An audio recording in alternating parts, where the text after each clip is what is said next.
안녕하세요. 하나자산운용 멀티에셋팀 강희영입니다. 얼마 전에 추석 명절이었는데요. 보통 명절 때 가족들끼리 해서는 안 되는 얘기로 취업, 결혼 이런 주제가 많이 언급이 되죠. 거기에 최근에는 부동산이 하나 더 추가된 것 같습니다. 최근 여러 가지 부동산 정책이 발표되었는데 투자자분들이 많이들 느끼시는 것은 부동산 관련 세금이 올랐다, 더 복잡해졌다인 것 같습니다. 그렇다고 심플하게 은행 예금에 돈을 넣어두자니 금리가 너무 낮은 상황이지요.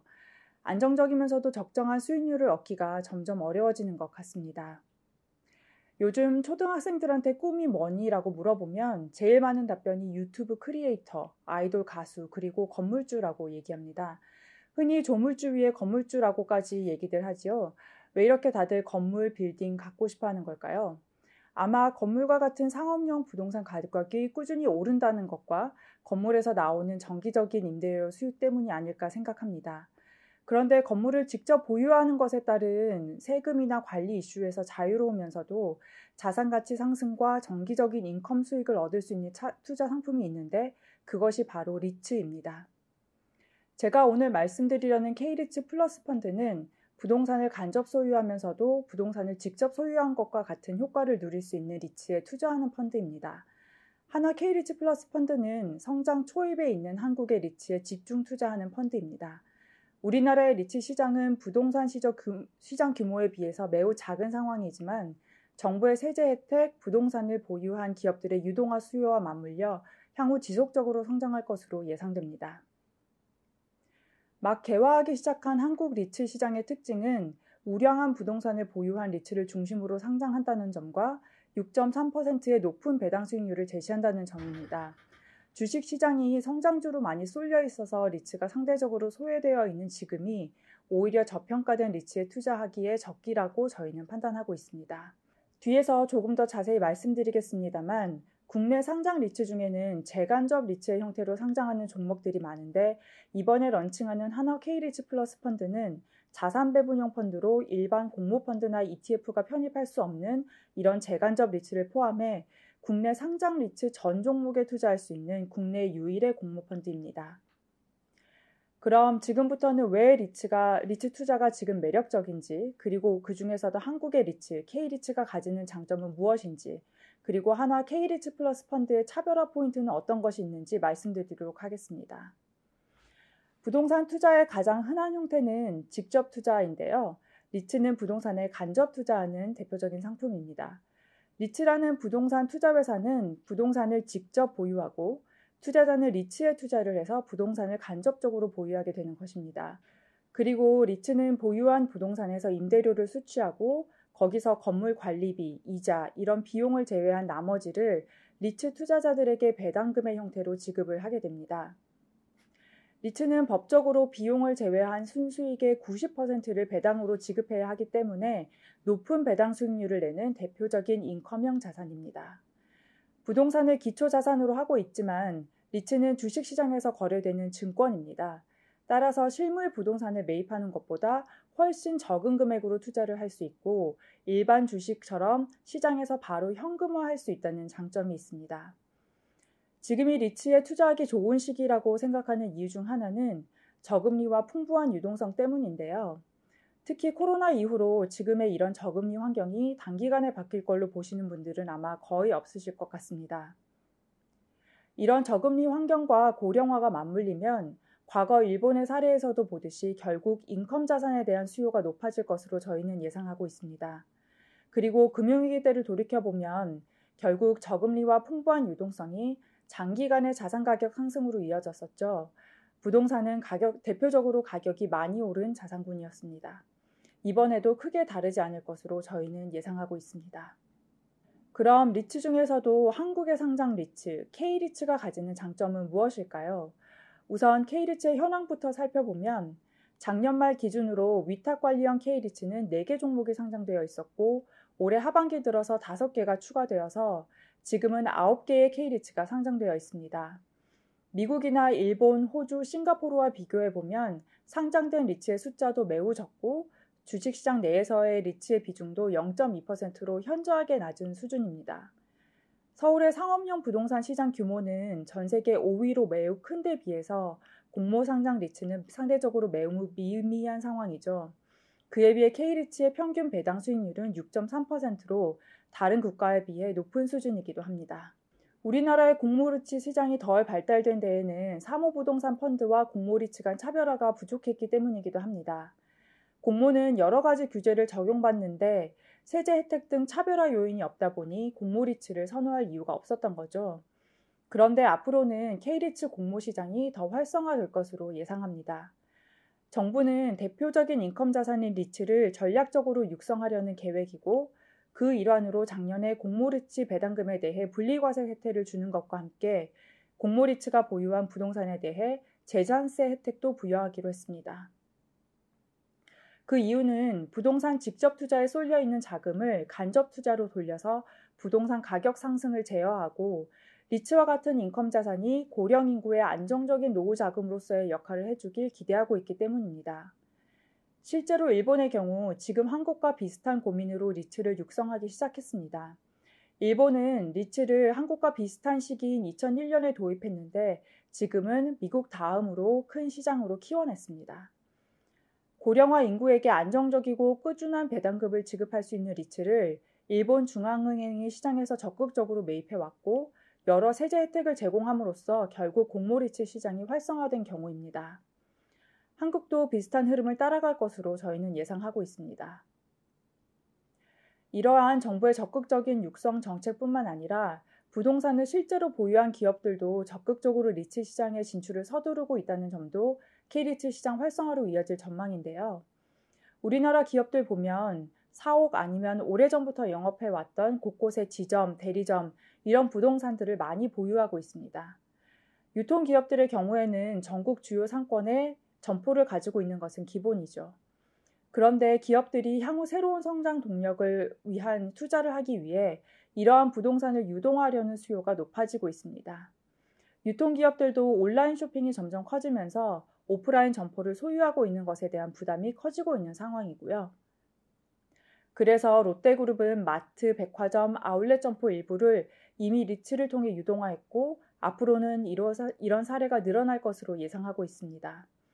그 외에도 새로운 성장 동력을 찾는 건설 회사들이 이미 리츠를 설립했거나 설립을 준비 중에 있고 금융회사, 일부 대기업도 보유하고 있는 부동산을 유동화하기 위해 리츠 설립을 검토하고 있습니다.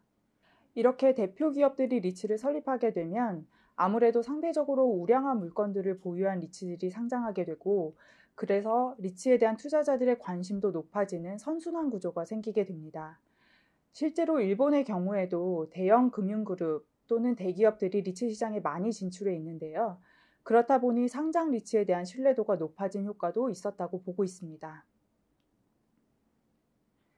정부의 공모리츠 활성화 정책, 기업들의 자산 유동화 수요와 같은 우호적인 환경 속에서 실제로 올해 하반기 들어서 5개의 리츠가 상장을 했고 연말까지 추가적인 신규 상장이 예정되어 있습니다. 공모리츠 시장의 규모가 커지는 것뿐만 아니라 질적 성장도 동반되기 때문에 K리츠 시장에 더욱 긍정적이라고 볼 수 있는데요. 기존에는 오피스, 리테일 부동산을 보유한 리츠만 상장되어 있었지만 최근에는 주유소, 임대주택, 해외 오피스 건물 등을 보유한 리츠들도 상장을 했고 앞으로는 물류센터, 호텔 등을 보유한 리츠들도 상장할 예정이라서 섹터 측면에서도 훨씬 다각화될 것으로 예상됩니다. 지역적으로도 확대되는데요. 국내 부동산만 보유한 것이 아니라 유럽, 일본 등 해외 부동산을 보유한 리츠들도 등장하고 있습니다. 따라서 투자자 입장에서도 특정 섹터, 국가에만 노출되는 것이 아니라 여러 전방 산업과 좀 더 다양한 국가의 부동산에 분산해서 투자하는 효과를 누릴 수 있습니다. 지금까지 K리츠 시장이 본격적으로 개화할 것이다 라고 말씀드렸는데요. 바로 이 성장 초입에 투자함으로써 누릴 수 있는 메리트가 매우 큽니다.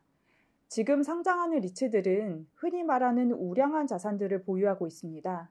우량한 물건이라고 하면 건물의 위치가 좋은 것은 물론이고 부도가 나거나 실적이 안 좋아서 건물에서 나가거나 할 리스크가 적은 임차인을 주로 확보하고 있다고 보시면 됩니다.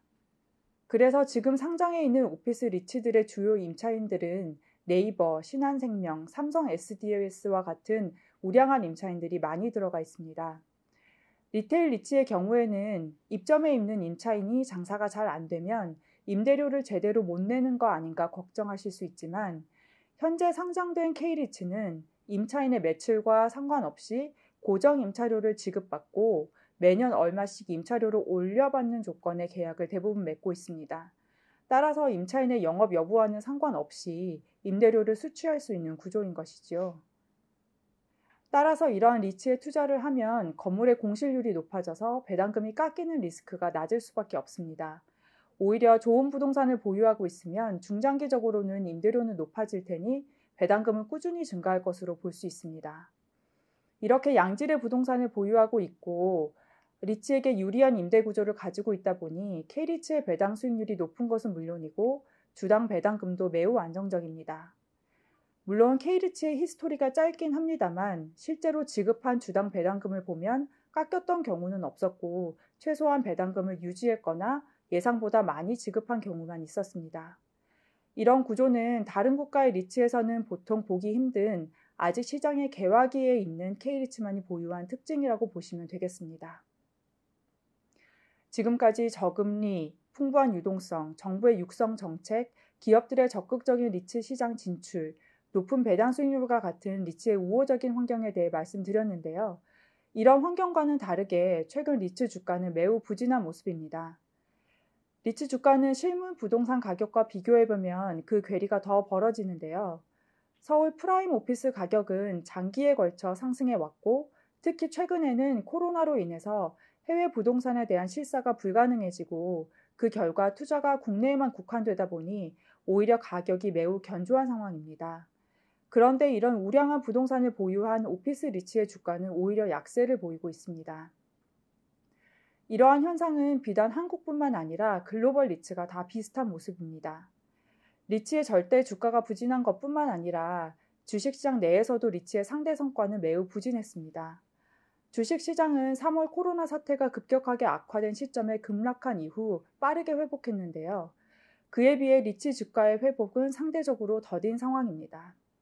리츠 주가가 부진한 것은 코로나 사태로 인해 경제 락다운이 시행되고 외부 활동이 줄어들다 보니 마트나 쇼핑몰 같은 곳은 임차인들이 영업을 제대로 못하고 오피스를 렌트하고 있는 기업들은 부진한 실적으로 임대료를 제대로 내지 못할 것이라는 우려가 주가에 반영된 것이 가장 큰 이유라고 보고 있습니다. 또 주식시장 내에서 상대적으로 주가가 부진했던 이유 중 하나는 일반 주식 내에서는 IT, 헬스케어와 같이 코로나 영향에서 자유롭거나 오히려 수혜를 받는 업종의 비중이 큰 반면에 리츠는 상업용 부동산 시장의 특성상 오피스, 리테일과 같이 경기 민감 섹터의 비중이 큰 구조를 가지고 있기 때문입니다. 하지만 주식시장이 빠르게 회복한 배경에는 코로나 사태가 결국 최악은 지났고 부양 정책 등에 힘입어 결국 경기가 회복될 것이라는 기대감, 그리고 백신 개발이 가시권에 들어오기 시작했다는 기대감이 작용했다고 볼 수 있겠는데요. 미국이나 일본의 리츠가 보유한 쇼핑몰과 같은 부동산에서 수취하는 임대료도 3월 이후 하락했었지만 지금은 다시 회복되는 모습을 보이고 있습니다. 결국 주식시장이 빠른 반등을 보였던 것과 같은 이유로 리츠 주가도 시차를 두고 결국에는 회복할 것으로 전망하고 있습니다. 또한 과거 추이에서 볼 수 있듯이 견조한 부동산 경기와 리츠 주가의 괴리가 벌어진 것도 결국에는 좁혀질 것으로 예상하고 있습니다. 게다가 지금 K리츠의 평균 배당 수익률은 6.3%로 매우 높은 수준입니다. 특히 지금의 금리 수준을 생각하면 매우 매력적인 수준이지요. 하지만 지금 서울의 프라임 오피스를 보유하면 얻을 수 있는 임대 수익률은 4.4%입니다. 장기간의 부동산 가격 상승으로 인해서 임대 수익률은 계속 낮아진 반면에 리츠가 지급하는 배당금은 꾸준히 상승한 가운데 주가가 하락했기 때문에 리츠의 배당 수익률이 높아진 것입니다. 결론적으로 K리츠의 주가가 하락해서 저평가되어 있는 현 시점이 향후 자산가치 상승을 반영할 때의 캐피탈 게인과 6.3%의 배당 수익률을 동시에 누릴 수 있는 투자 적기라고 말씀드릴 수 있습니다. 그럼 마지막으로 한화 K리츠 플러스 펀드의 운용 전략에 대해 말씀드리겠습니다. 앞에서 정부가 공모리츠에 대한 활성화 방안으로 공모리츠에 대해 세제 혜택을 부여한다고 말씀드렸는데요. 바로 이런 점 때문에 기존에 3호로 설정되어 있는 부동산 펀드나 리츠의 지분을 공모리츠가 취득하는 사례가 앞으로 늘어날 것으로 예상하고 있습니다. 이러한 구조를 재간접 리츠라고 하는데 올해 하반기에 상장한 5개 중 2개가 이런 재간접 리츠이기도 했습니다. 재간접 리츠는 자본시장법에 의해 자산 배분형 펀드에서만 편입할 수 있고 일반 공모펀드나 ETF는 편입할 수 없습니다. 하나 K리츠 플러스는 자산 배분형 펀드로서 이러한 재간접 리츠를 포함해 국내 상장된 K리츠 전 종목을 다 편입할 수 있는 국내 유일한 공모펀드입니다. 하나 K리츠 플러스 펀드는 K리츠에 집중 투자하는 펀드입니다. 하지만 현 시점에서 상장된 위탁관리형 K리츠는 9개 종목으로 투자 대장이 아직은 부족한 상황입니다. 따라서 향후 K리츠 종목이 충분히 많아질 때까지는 안정적이면서도 상대적으로 높은 배당률을 제시하는 글로벌 리츠, 그리고 국내외 상장 인프라 종목에 병행 투자할 계획입니다. 하나 K리츠 플러스는 동시에 자산 배분형 펀드이기 때문에 투자 대상인 리츠는 60% 이상, 상장 인프라 종목 채권의 비중은 각각 40% 이하의 범위에서 비중을 탄력적으로 조정하게 됩니다. 하나 K리츠 플러스 펀드 내에서 리츠의 비중을 늘리고 줄이는 기준은 리츠의 배당 수익률과 국채 금리 간의 스프레드입니다. 리츠 주가가 상승하면서 보유한 자산 가치 대비 밸류에이션 프리미엄이 높아지고 배당 수익률이 낮아지는 구간에 들어서면 리츠에 투자하는 매력은 떨어질 수밖에 없습니다.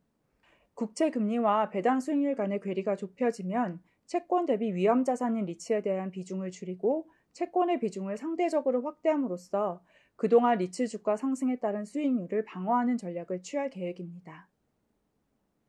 특히 리츠 종목들은 보유한 부동산에서 수취한 임대료를 바탕으로 투자자에게 배당금을 지급한다는 기본적인 구조가 대동소이하기 때문에 일반 주식에 비해 종목 간 주가 상관관계가 높게 나타납니다.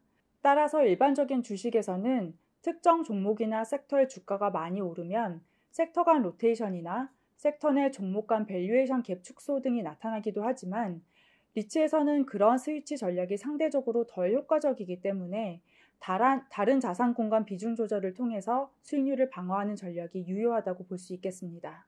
지금까지 하나 K리츠 플러스 펀드에 대해서 말씀드렸고 지금부터는 Q&A 시간을 가지도록 하겠습니다.